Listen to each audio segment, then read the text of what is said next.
farmer, friend, singer-songwriter, Lyal Strickland. And that's farmer, friend, and jack of all trades, Chris Horn. And we're those Tastebudguys. Hey guys, welcome back. Thanks for joining us one more time. I am Chris. That is Lyal.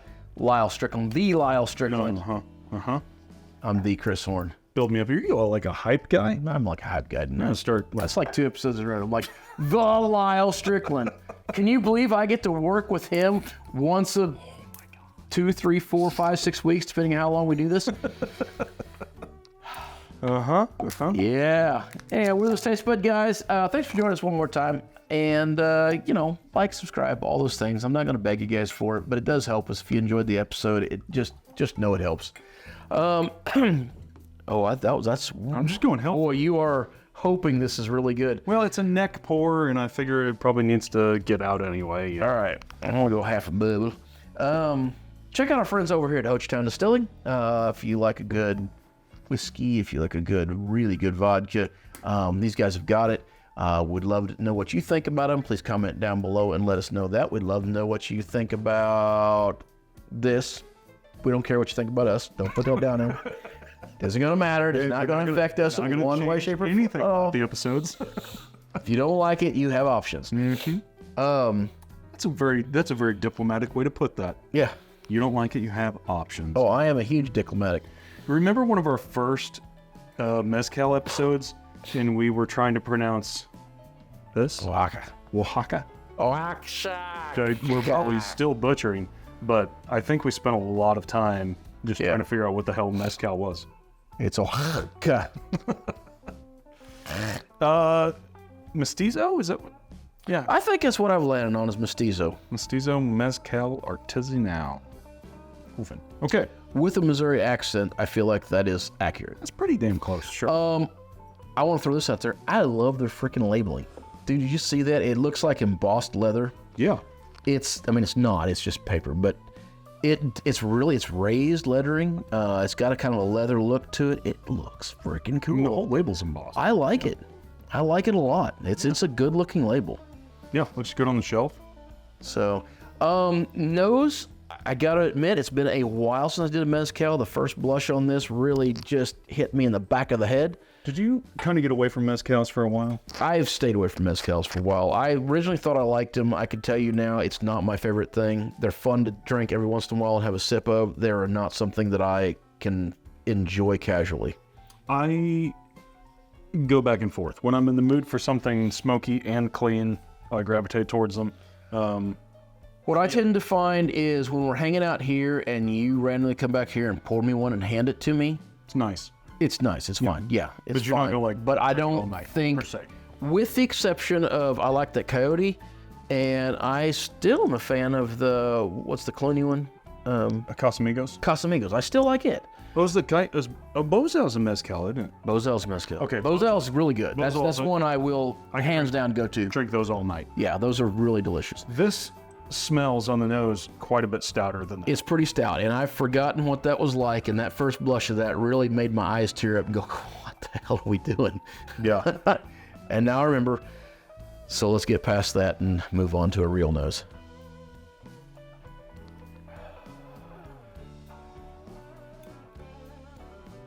We got information? We do have information. Sorry, I was just, yeah.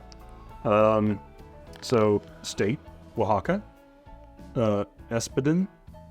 Okay. Probably saying that wrong. Agave. Earthen cooking pot. Tahona ground. That means they had air, donkeys. Open air fermentation. And Guess it could have been a horse. This alembic still that I have no idea. But I'm assuming it's a traditional mezcal still. Sure. I don't know. But seems to Alembic. be kind of a real deal mezcal. Because I know I feel like most mezcals do. I don't know if anybody's ever really given us a lot of shit about our mezcal. Oh. This one's additives and all that, but is it? One of our top episodes, which you can go back and watch. It's not pretty. Yeah, the Casamigos mezcal. People shat all. I think they're shitting on Clooney. I really don't think the mezcal itself is that bad. I like the mezcal, but I don't think it's a traditionally done. Matsu, do y'all hate? Clooney don't even own it anymore. Do you still hate it?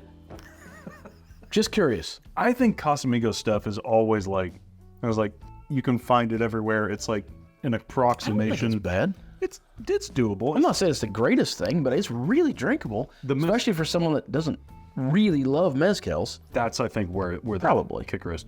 So this one, it's got a pretty heavy nose on it. Yeah, but the longer I keep my nose in it, the more it adjusts, the more I'm starting to think it's pretty, the more I'm finding in it that is just a little more nice, a little pleasant. I'm kind of enjoying this. It's kind of I know we've kind of been hitting the salty note all night, but there's kind of a sea air. Okay. Like, maybe not even sea. Maybe it's just sort of, even like being on a lake. There's just like Coastal airness to it. You're on a peninsula. But I will admit too, Archipelago. How's it say it? well, now I'm confused. Archipelago? That's the one. So you can't say it either. You've got me screwed up now. Mezcal. Oaxaca. Oh my God.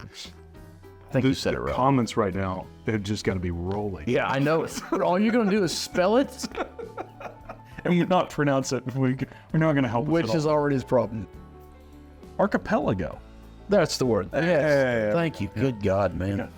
Well, it's been a long night. It's not the first drink we've done tonight. So I had a little preemptive sip of this while I was nosing it, and it was kind of rubbery. I'm gonna go But I back. can't pick out that nose. There's something really pleasant on it, but I can't quite get to it. So I keep going back to like some of the Sotal notes of the backburn. Yes. Yeah. Okay, good. Yeah. So that having that kind of burnt quality of the floral notes, just having something where it's kind of like you can tell it's been on fire, but now it's coming back. It's fresh. It's new. It's kind of a weird dichotomy on this one. The first sip of this, if you don't like mezcal or if you're new to mezcal, it's going to be, the first sip is kind of rubbery, but the second sip you go in, once your tongue acclimates to it, it's really pretty, and it knocks all the rubbery, big, smoky notes kind of out, and it kind of lays out like a bed of flowers. Okay, so I must have acclimated just through the nosing of it for sniffing it so long, because I didn't get the rubbery taste on it. But I immediately... Past you loves this right now. You wrote $38 is what you paid for this. $38 is what we got on this one. However long it's been here. Good job. Good job, past me. Future me approves. Yeah, kind of like you said, laying it out there in just like a row of flowers. It's really... It's earthy, but pleasant. So, for those of you who haven't touched a mezcal, let's back up just a little bit. We're skipping past the major note of just being this overwhelming, smoky. If you've ever had a Scotch, and heavy peated Scotch, this is the Mexican equivalent of peat. This is just a heavily laden smoke. It's not the heaviest smoked one I've ever had, but it's up there. Present. Yeah. So you got this very smoky, oily, I think is a fair note to put in there. This is a true blue mezcal. Yeah. Blue agave. Well, good reach. Yeah. Anyways, so that's the primary note you're getting. So once you get past that, you're looking for the underlying characteristics of it, which in this case happens to be kind of flowery, kind of pretty. Mm-hmm. It's the things I like to find in a drink like this. So, this one could do like a little twist in it and be really, really good. I feel like, so here's how I feel. I really like it right now. I really dig it. But I do think that the smokiness and the rubberiness of like the traditional mezcal is pretty overpowering, and I think I like it right now because that's what my tongue is acclimated to. I don't think this is something you're going to be able to come back from the rest of the evening, nor is this going to taste as, delicious right up front. Like, this is probably true. This is a serious drink. This is not like, hey, let's start out the night and have a glass of this mezcal. This is hey, are we kind of winding down? Let's get a glass of this and sit and chat a little bit.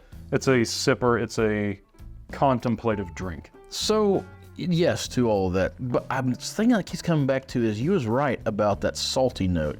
Right. And I think that's weird that 3 out of the 4 drinks we've had tonight has had the note of saltiness into it, which is making me wonder. We're both tasting it, though. Yeah. Surely I couldn't have picked 4 random bottles off the shelf and 3 of them have a salty note to it. But that kind of seems like what's happened tonight. You know, I've learned to taste my taste buds. Taste your taste buds? Taste my taste buds. You mean trust your taste buds? Trust my taste buds. I'm gonna say. Taste your trust buds? I still think, well, we've played this game before, picking a random bottle off the shelf, and both of us can usually pick the bottle within 3 to maybe 5 guesses. 3 to 5, I'd say. And we've got hundreds of bottles up here. I think that we've just landed on 3 that kind of have those overtones. I think that, I will say this, the saltiness is kind of different in each one. This is making me want to try to make a martini out of it. I don't know why, just the saltiness, I guess. I mean, it kind of would make like a nice smoky martini, which I don't think I've ever had a smoky martini. Have you? Me neither. I wish We might be, No, we can't, because we just killed the vermouth a while ago. well, next time. Next time. Hey, and until next time. Yeah, we pre-gamed before we got here. So whether it be the mezcal you're enjoying, hopefully, Nah, the comments you're writing because you're just disappointed in this episode. all the words they mispronounced, freaking ridiculous, man. Why do these guys even get on YouTube? They can't talk. They don't know what the fuck you're talking about. They don't look any information up. They just get on there and taste shit and then tell us kind of what it's like. Almost like that's what they try to do. It's fucking weird. The people you're meeting, grab a buddy and try something new. You're trying to mess me up tonight. I thought I had you. No.